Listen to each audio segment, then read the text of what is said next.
Hey, what's up, everybody? Welcome back, and thanks for joining in. You're tuned into a new episode of About Sparta podcast, brought to you by the good folks at New Amendment. Without further ado, I have my brother, our team captain, and Spartan dog, Travis Walton. Man, welcome to the show, man. It is a blessing just to have you on here, man. Blood couldn't make us any closer.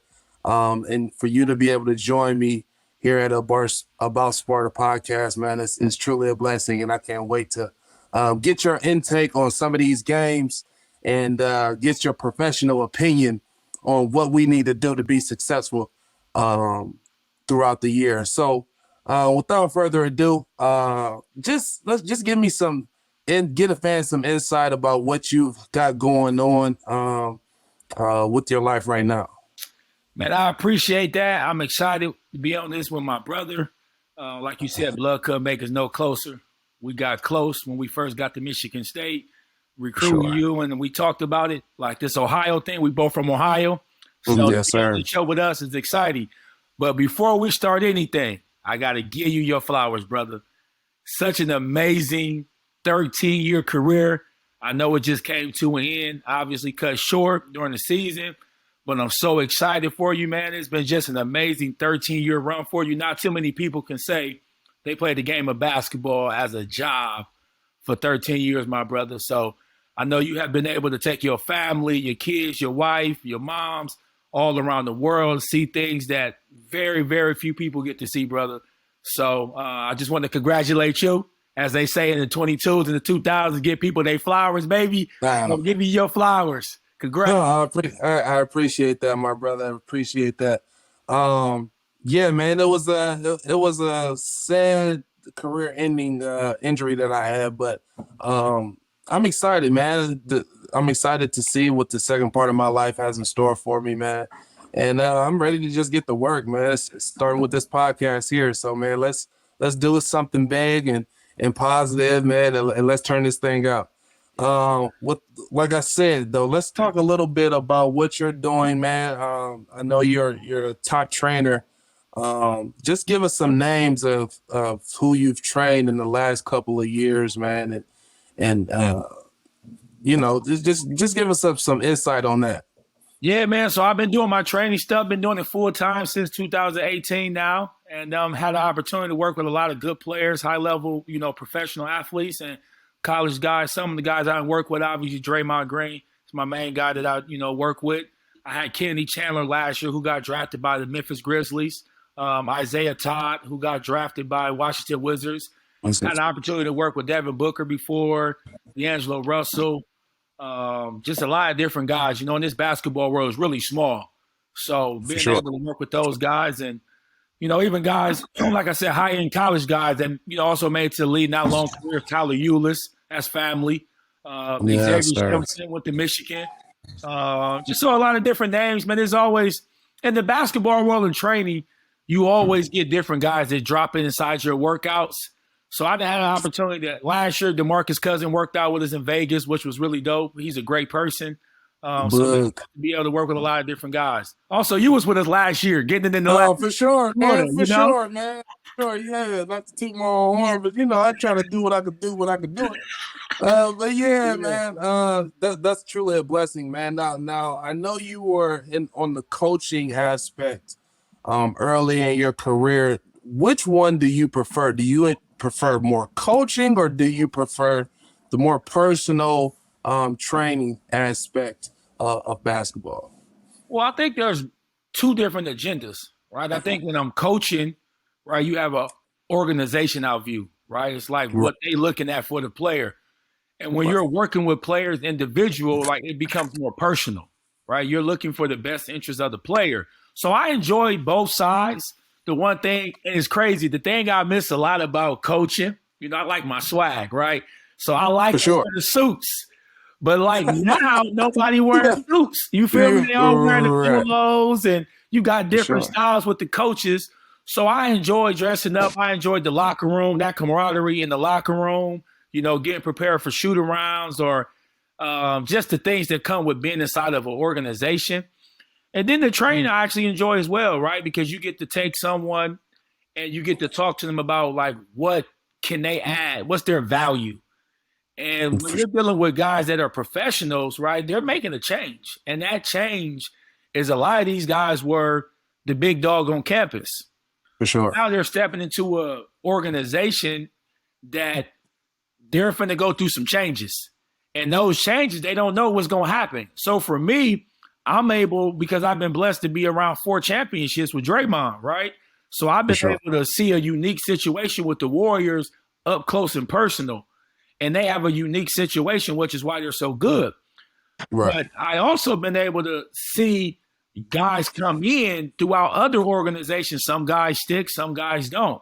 So when I get to talk to these young bulls, I'm like, hey, you're finna start over. And a lot of them, right, similar to us, right, when we play, we didn't know the role of being 8th, 9th, 10th man, right? You were really coming in as the guy. Or coming to college, right? You started as a freshman, so you were in a unique situation as well, right? You came in starting. A lot of guys coming to college, right? They're not planning to be the 9th or 10th. They're planning at least to be 6th, 7th, or starting, right? So when they get into the league, if you ain't a top pick, bro, like you 9th or 10th or G League, right? For sure, man. And it's funny that you say that because I watched something where Dre was speaking. I think at the UCLA workouts, and he was like, man, you got to realize everybody has a role to play. Yeah. He was like, it's only 2 guys per team that can do it absolutely what the hell they want to do. For sure. Everybody else has a role to play. And if you don't find that role, you will be left out. It's gonna be I mean, that speaks volumes of how not only the NBA is ran, but also overseas. It goes hand in hand. So it's just funny that you said that, man. And it's because basketball it keeps reinventing itself. But if you keep it as simple as it's intended to be, it's such a beautiful game. But you know, with saying all of that, man, let's hop into some of these games. Michigan State is on a 3-game winning streak. The last couple of games were against Penn State, Brown, and Oakland. This game against Penn State, for me, I thought was going to be a good one, which in my opinion, it really didn't disappoint. With records of 6-4 and 6-3, I thought it would be a collision course. And I don't think the score actually did this game any justice. The field goal, the State's shot 43% from field goal, and Penn State shot 34. 3-point, State shot 42, Penn State shot 29, and then State won the total rebound, getting 40, while Penn State got 34. What can you say about Penn State and how they play their brand of basketball? And how effective it is against Michigan State, because we've had some battles in the past that have been amazing against Penn State, and they have definitely shocked us on a couple of instances. So just touch on that and speak on how Penn State basketball is so effective against us in Michigan State. Well, I think the first thing, right, and I know our Penn State guys, I got it, they beat us. They ran the court on us when they beat us at their place. Man. Ran the court. So I think one of the biggest challenges when you go to Penn State, I got the listeners, hear me, is that the crowd is not a packed house. It's not. It's not. You sometimes, that's a big adjustment. When you coming from Spartan Nation and like our home crowd for us, and you go there, that's a different game. You're liable to fall asleep at a Penn State game. It's a different atmosphere. If they're playing anybody boring, you're liable to fall asleep. 100%. So I think that right there is kind of like you getting up for it. You come out, shoot around like before the game, pregame, not shoot around, pregame. And you used to coming to Michigan State or certain environments, right? Oh, man. Where there's a lot of fans there, either our fans And they're or standing the whole time. they're standing, right? So you coming out with some energy, like you got your swag. You like, yo, let's get it. You know what I'm saying? Sure, You come for out sure. there, you're trying to create energy. For So sure. that right there is different from a player perspective. Now the coaches is also telling them, hey, we can't sleep on them. This is a good program. It's a good program. It's a good program. Like these guys are going to compete, right? They're going to play. So if you don't come out and respect the opponent, it's going to get tough. So, and I'll touch on something. Is a thing Draymond told me, and I heard it. Steve Kerr says this, and he talked about appropriate fear. Right, you're gonna have appropriate fear when you step into arenas. And Sure. I look at like Penn State, these type of teams, like you got to have appropriate fear, where you got to feel confident that you're gonna win that game, that you're gonna perform and do what you need to do. But at the same time, if you're not doing what you need to do, you will lose that game. Which You will lose that game. So, shout out to Penn State, by the way. Jamel Cornley, Taylor Battle. yes, sir. Those guys were, man, they were a handful for us. Handful, buddy, handful. So the good thing so the big thing for me that happened in that Penn State game was the game before. We were on a 2-game losing streak, losing to Notre Dame and Northwestern, right? We lost to Northwestern. Right. And that Northwestern game, A.J. Hoger didn't start. So coming into Penn State, he's from Philly. That's the East Coast. That's home. I'm sure he had a good crowd of people. And he was coming back.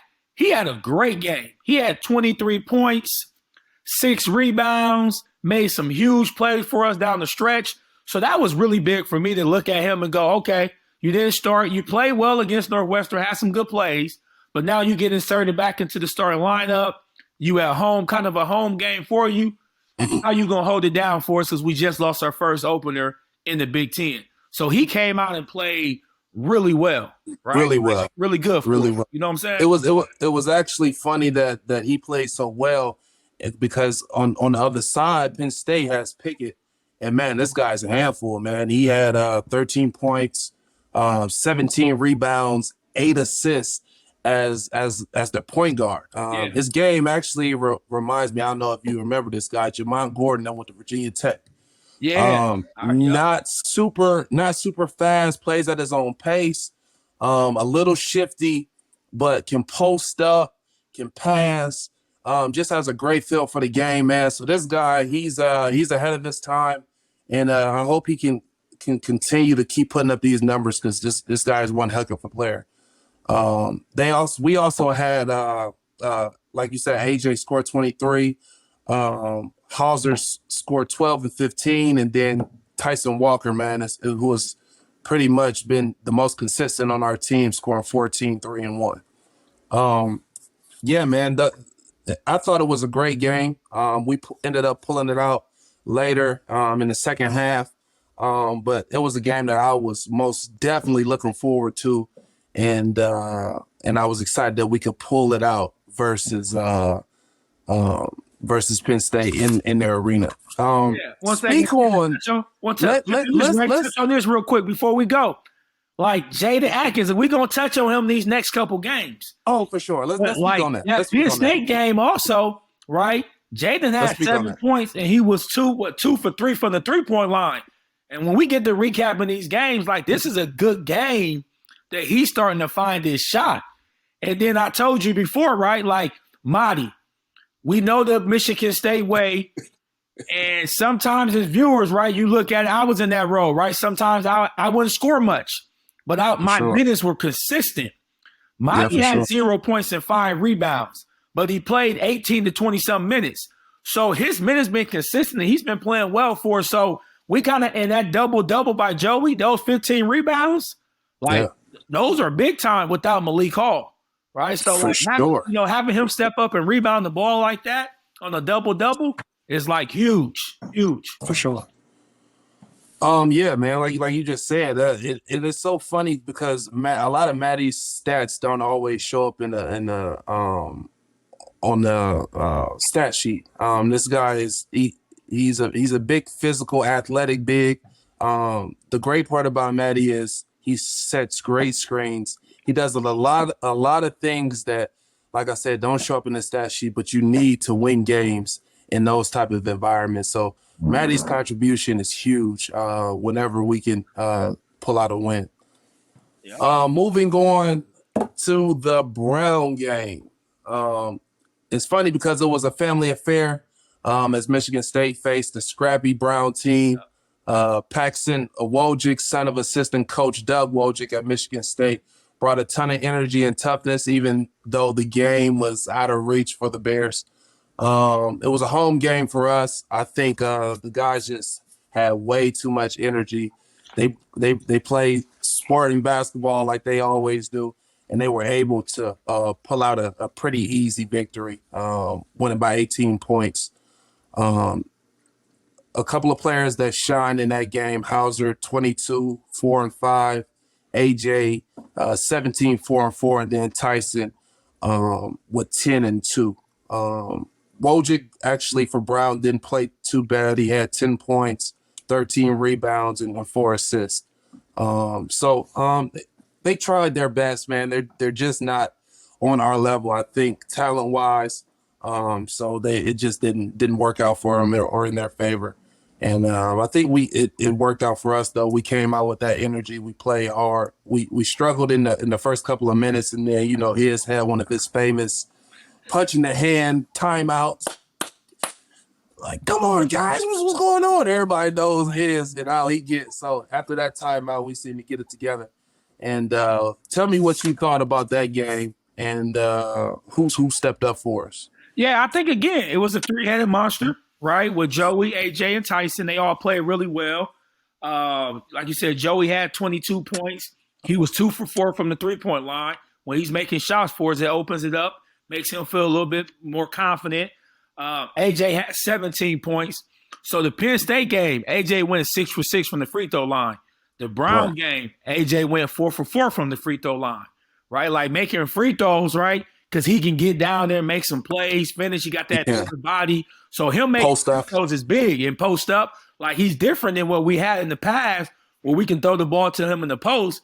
So making free throws is huge for him. Also, he had 4 rebounds and 4 assists. We know he can pass that pill. Yeah, he can pass it. He can pass it. And then Tyson Walker, he had 10 points, 2 for 5 from the three-point line, right? And another guy, X Factor. We can call him the X Factor. But again, if it wasn't for injuries, he was one of the guys that we talked about being one of the main guys for us.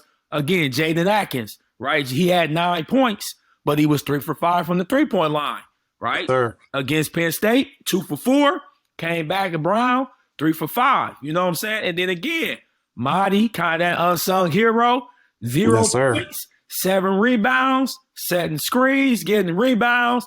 And we know this, all right? Shout out to our guy, I don't Ebok. I seen Marty. You feel me? Hey, I seen Marty this summer, bro. So this summer, we had our grind week, the grind week where everybody come back. Hopefully this year you'll be, not hopefully, you will be back this year. I will be. You know what I'm saying? Like, so we watching Coach DJ, you know, D. I'm sitting there watching Marty, and this dude is so athletic. Oh my gosh, he's so athletic. He plays extremely hard. I'm watching him, and I go, D, we may need to get him some elbow pass. That may be like ID, you feel me? Like, because he's so strong, and because he's so strong, you're grabbing his arms, you're fouling him. So he about to swing the elbow, and I'm looking, I'm like, yo, please just don't knock nobody's face off right now. Don't break a nose. So again, you said Monty said great screens. He's an enforcer. He's a full enforcer. Right? And it's just great to see because I got to watch beginning of the year. I went to the Gonzaga game on the boat. So I got to see him more up close and personal. So it's great to just watch these little things. And when you said the screen thing, I was like, bro.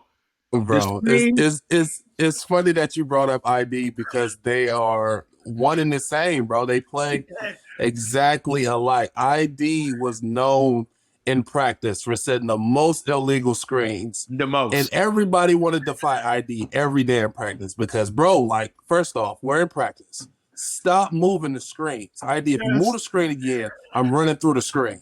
And so the fact that you just compare him to ID was so spot on, bro. That's hilarious. Shout out to ID. Hey, shout out to I, bro, because I said it, and then D was like, nah, Trav. I said, the good thing about ID and Oh what my Monty God. don't do, ID Hilarious. would come in the game and give you about 3 or 4 fouls. Easy. Immediately. Quick. So we Quick. had a huge team. So guys Quick. were like that. Our senior year, when we matched the national championship game, we were big.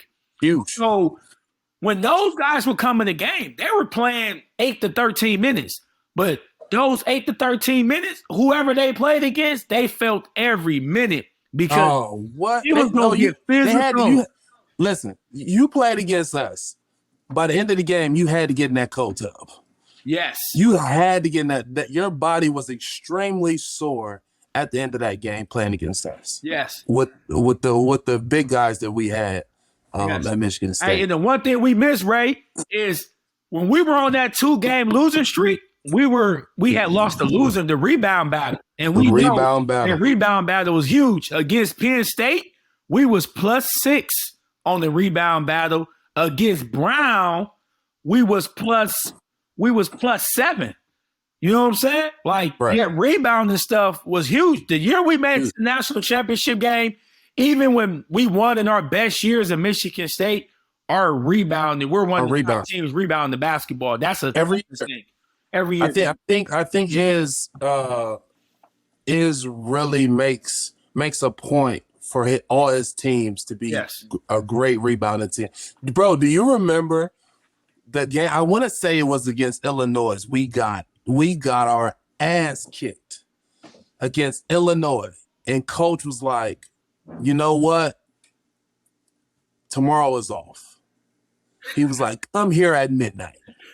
I will never forget this, bro. He said, come here at midnight. Everybody's in the locker room by 11, getting stretched or whatever the case may be, getting taped. We know it's about to be a crazy hard practice. We just don't know what it's going to include. Yeah. So everybody's on the court at this time. This is probably 11:50. Everybody's on the court. Next thing we see is comes out with he's famous for the sweatshirt with the arms cut off, the cut off sweatshirt like Bill Belichick. Yeah. And he pushes out a cart. Yeah. Travis, just tell the fans and the viewers what was in that cart and what we did that entire practice. Yeah, we had shoulder pads. Hey, listen, Ray. So I tell people this, and they'd be like, man, that ain't true. I'm like, nah. Like, if every team, I know for us, we were tough, and that was our calling card. Like, we were going to beat you up. We were going to beat you. So coach was like, y'all just got bullied. Y'all got bullied. So, and he obviously said some other stuff in there. Right? First though, do you remember we came back straight from and watched video of the game? Yeah. The whole game. Yes. Mind you, we got back late as hell. So we come back and we just straight to film. We watching film. Look, Ray, you got horse. Hey, bro, Chester Frazier. I talked to Chester Frazier on IG a couple weeks ago. He had made a post because Chester Frazier had a mean right to left crossover. Oh yeah, and he was tough. Yes, he did. Was tough. He was physical. He was tough. He was that pit bull. He was the pit. So he was the guy that was setting the tone. So like when we went into Illinois, like those are like dog fights. You know what I'm saying? Like he was setting the tone there. And obviously he's one of the coaches on the staff, right? Bringing that basketball and that brand of basketball back there. But like, Chester was one of those guys that we like, hey, he gonna set the tone from a toughness standpoint, and he got all his guys rolling with him. You know what I'm saying? So I remember that football pads and Ohio, our brand. Right, it's our brand. We want to get physical. You know what I'm saying? For sure. Yeah. Bro, that practice had to last for about a good hour 15. For sure. After the game. After the game. Yeah. Moving on, man. Moving on. Let's recap this game versus Oakland. Michigan State tipped off against the University of Oakland. who has been struggling since the beginning of the season with the 2-11 record. It was a highly anticipated game, as Oakland always looks forward to playing against State, especially with it being an in-state battle. I personally was excited to see Rocco Watts, a familiar face, play back in his old stomping grounds, but I can't say State felt the same. They cut this man's water off early. When I say early, man, he struggled. 4 points, 1 assist, 1 rebound, and 5 turnovers. Man, that has to be one of the most horrible feelings coming back home, playing against your old team, and you have that type of game. Tell us a little bit more about what you thought Michigan State did so well to prevail in that game against Oakland. Yeah, well, I think whenever you have an in-state team you playing, right, and it's not a Michigan, it's not someone that's considered one of the big horses. Your freshman year. My freshman year. I was just about to say this. You lost to Grand Valley. Right? Grand Valley. You know what I'm saying? Like, and that was terrible. Like, that was. Oh my! I'm not sure how many times we lost to in-state teams outside of Michigan. So I think that Oakland game, whenever we first off, let's be clear on that. I only lost to Michigan one time, and that was my freshman year as well. Respect. I'm not even sure. I know I lost to him a couple. I don't know if it was tied, but I respect that, Ray. Much love. For sure. I just had to clear that up. I'm sorry. Respect. Sorry, Michigan fan. No, you good. Please clear that up. I'm not sure why, but I need to check that up. Yeah, man. So Oakland was great. It's a Christmas game. It's normally always around that like break holiday time when we normally play them. So it was great. It was good again. Kind of that 3-head monster. Instead of AJ, right, we had Joey, 16 points, 4 for 5 from the 3-point line. Right, Jaden, again, we talked about Jaden. He kind of rounded in form to it for us at a perfect time. He had 15 points. Again, he was 3 for 4 from the 3-point line. Right, and then Tyson Walker, right, 13 points. He was 3 for 8 from the 3-point line. And again, the guy we talked about, Marty. Now Marty he turned it up, right? He turned it up. 9 points, 12 rebounds. And he was 3 for 4 from the free throw line.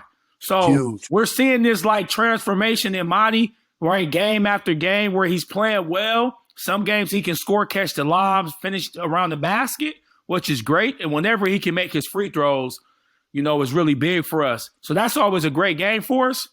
Yep. I'm sorry. Yes, just touching back on Marty. I think his energy alone from the beginning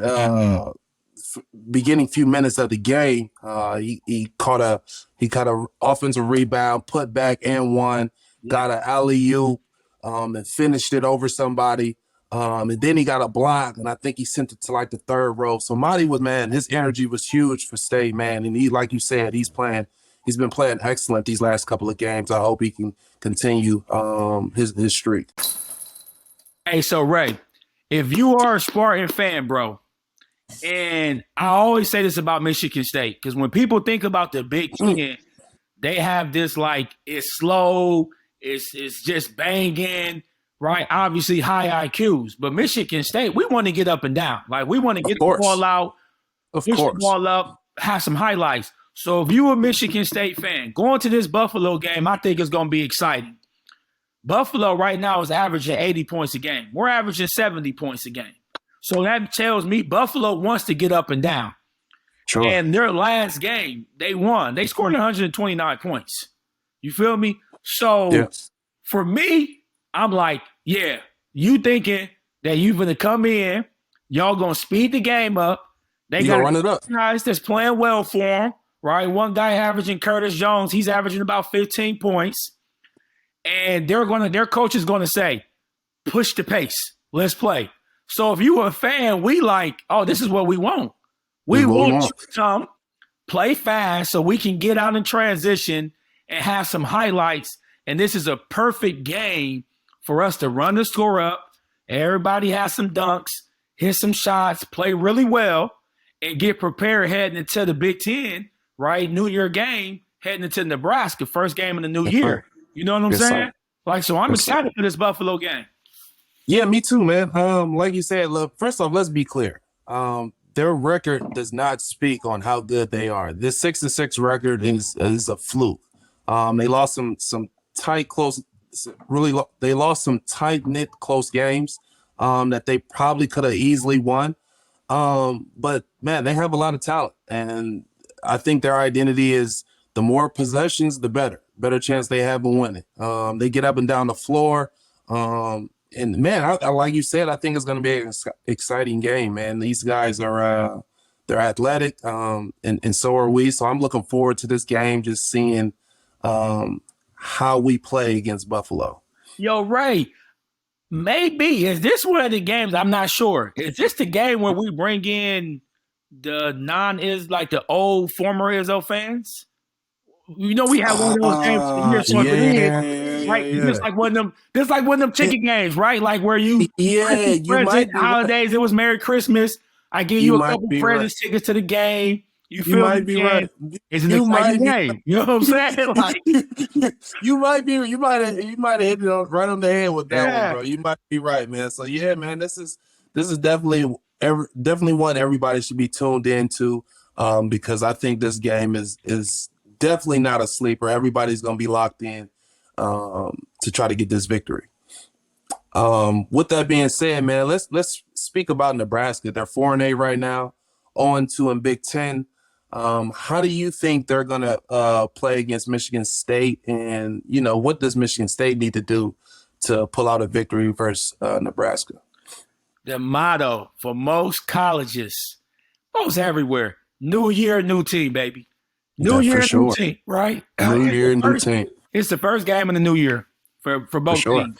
So I think this game, early in the Big Ten season, they're 0-2. They play Iowa December 29th, so they potentially can come in 0-3 or 1-2.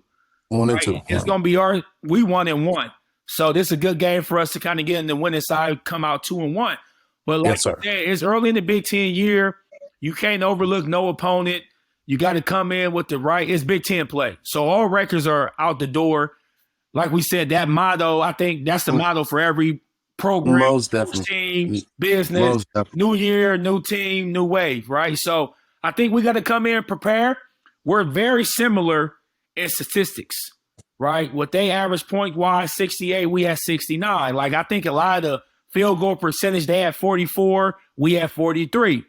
Rebounding, right, just to throw a couple, they had 37.5, we had 37.4. 0.4, yeah. Right? So we're very similar. So this is one of them games, as you know, right? I'm not sure if campus has to play the fans and the students haven't come back on campus yet. So which is so tough. Yeah, it's tough for us. You know what I'm saying? So this is one of them games where, like, we got to make sure our energy, everything is right. And also, y'all in that Midwest, so it's freezing cold and there's got some snow out there. So we got to get right. Trav, man, if you don't mind, man, let's touch on that and how hard it is around this Christmas time. Just the grind of it at Michigan State. Talk about what it's like. Nobody's there on campus. Everybody's back home with their families and their loved ones. You are the only team on campus. And it is freezing cold in East Lansing. And you have to go in day after day and grind to get prepared for these games like Buffalo and Nebraska coming up. Talk about that a little bit, man. Well, this is a great opportunity and it's a great time to build as a team, right? Because everybody's gone, your girlfriend, your friends, they all with their families. So now, like, it's like time to like really build, correct some things that you haven't been doing well as a team, have a couple team dinners, right? Go kick it. We used to hang out during these times even more. For sure. Right? Because there's nobody on campus. Nobody's on campus. It's a big time for freshmen because they're in the dorms. Right. Well, now we got that housing, so it look a little bit different. Back in the days, it was dorm. Back in the day, that was now they tough. got the housing. It's different, but it's still an opportunity for them to come together and like spend more quality time not at the housing, inside the gym with each other because nobody's on campus. So it's a great opportunity, right, for the guys to kind of like and the coaching staff to correct some things and like build a little bit. Right. These are the times as a team, as you know, where we really take another step as a team because we're spending a lot more quality time with each other because no students on campus. For sure, man. Man, I think you make some great points. That Christmas time was always a rough one for me, simply because I am a homebody. I Yeah. love kicking it with the family, and the fact that you might not make it home for Christmas used to kill me every year. But I mean, it was good though, because I had guys like you, guys like Dre, just being able to kick it with and spend time with us, going over his house for dinners or whatever the case may have been, man. So it was always great doing that and sharing that experience with my dogs. Man, you know what was big for me during this time, and I want to give a shout out to Mama Lou. Right, she just passed away. She was big in the Sparta Man, rest in community. peace. Right, Yeah, she was. Coach She Izzo was. actually spoke at her funeral, and she was real big and important. She was big because during these times, we all have different families that For we sure. connect with, and that become extended families for us. When you Pastor Jesse was another one. Rest in peace, Pastor yeah, Jesse. yep. So you have these different people that you have, and every college has them, right? You have a people that connect with you off the court that's not inside the program, and you build with them, and they're able to cook you some home cooked meals, right? Because like you said, you're missing that like time with the family. Man, So for you sure. get to get a home cooked meal, warm housing, like all those little things that sometimes we don't think matter, but they mean the world for your mental health, right? To make sure you're balanced, because you got to stay balanced at this elite level. You feel me? So those were also for me were big things to like, hey yo, let's go over and get a home cooked meal. You feel me? Like let's do that. For Let's sure. chill a little bit. Let's step outside of the basketball gym, and then let's get back at nighttime, because you can go back at nighttime because For sure. there ain't Get no your other shots up distractions. and get your workouts in. No distractions, Yeah, for bro. sure. No. For sure. For sure. Yeah. Shout out also to Miss Anita, man, baking the cookies, man. I don't know if she's still Yeah. I don't know if she's still doing that, but she was a legend for that. She Hitting a us with legend. the holiday cookies, man, every couple of weeks. That was huge, Yeah. man. Sure. Yes, sir. We gotta bring up gotta give a huge shout out and a huge congratulations to Matt Ishby, man. Spartan Dog just bought the Suns and the Mercury. How big is that, man? Just for the school bragging rights and the opportunities that are ahead for Michigan State alumni and the guys that are still there at Michigan State. Yo, Ray, we got three. Three. Tom Gores, Detroit, Three. Dan Gilbert, the Cavs, and now Cavs. we got Matt Ishbia. And this one hit home because obviously he played. He was on the national championship team. Boy, talking. And all the money he giving back, he's making the court name Izzo Court. He's giving money to the football program. So he's already been entrenched there. And then now going to Phoenix, where I said earlier, I think Phoenix, Arizona has one of the biggest alumni bases. Alumni. Yeah, So for sure. for him to go Michigan State. there and to buy the Suns, which that organization, we all know and see what the Suns are doing. Devin Booker, Chris Paul, DeAndre Ayton. They're already top of the line. They're already top of the line. So for him to jump in there, now he bought at a nice price for $1 billion. You feel me? Like big ball, big money, Big money, yeah. big money. But I think it's incredible. I think it just speaks to our Spartan nation and our alumni base. And For sure, man. what a great honor for the fan base to have someone like Matt Ishbia. He's a great person. Man, a great person. And I think he's gonna do amazing things with that organization and kind of continue to help them. They were in bad light from outside of the basketball court. So I think with him coming in, I think he has a great opportunity to turn it around. And he's gonna bring Matt over where he at, he brings a lot of Spartans in there. At UVA where he was at, he brought a lot of Spartans. So I'm hoping that he does the same thing where he bring a lot of Spartans over to that Suns organization, the Mercury, to continue to help elevate it. Yeah, for sure, man. And that speaks volumes on what Spartan family is, man. It's definitely family oriented. Everybody enjoys each other's company, and Matt has done a great job in showing that type of love. So big shout out to Madman, and you know, hopefully, shoot, I can suit up and get on the Suns, bro. You feel me? Like, come out of retirement just